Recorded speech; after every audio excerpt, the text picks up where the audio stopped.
নিজের স্ত্রীর সাথে সর্বোচ্চ সুন্দর ব্যবহার করতে হবে ভাইরা।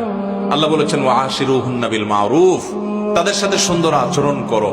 আমাদের অনেক ভাইরা আছেন বাহিরে অনেক ভালো, কাস্টমারের সাথে ভালো, ক্লায়েন্টের সাথে ভালো, পরিচিত অপরিচিত মানুষের সাথে ভালো, কিন্তু নিজের স্ত্রীর সাথে যাহা তা আচরণ, বদরাগ আছে না নাই?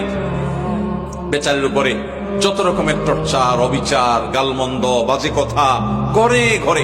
অনেক লোক আছে বাহিরে অনেক সভ্য ভদ্র, ওনাকে মানুষ অনেক ভালো জানে, কিন্তু ওনার বউ জানে ওনার চরিত্রের হাল কি, ঠিক না?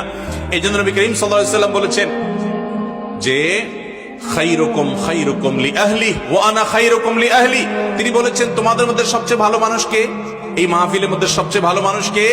যে তার পরিবারের কাছে, কোন কোন হাদিস তিনি স্ত্রীকে নির্দিষ্ট করে বলে দিয়েছেন যে তার স্ত্রীর কাছে ভালো। অর্থাৎ স্ত্রী যদি বলে দিল থেকে যে আমার সাহেব, আমার স্বামী ওনার মতো মানুষ হয় না, উনি আসলে একজন অমায়িক ভালো মানুষ, এই সার্টিফিকেট যদি বউয়ের কাছ থেকে নিতে পারেন তো আল্লাহর কাছেও আপনি ভালো নিতে পারবেন। সবাই যায় বাসায় বউকে জিজ্ঞাসা করবেন যে হাদিসের ভাষ্য মতে তোমার সার্টিফিকেট ছাড়া আমি ভালো হওয়ার সুযোগ নাই, আসলে আমি মানুষটা কেমন বলো।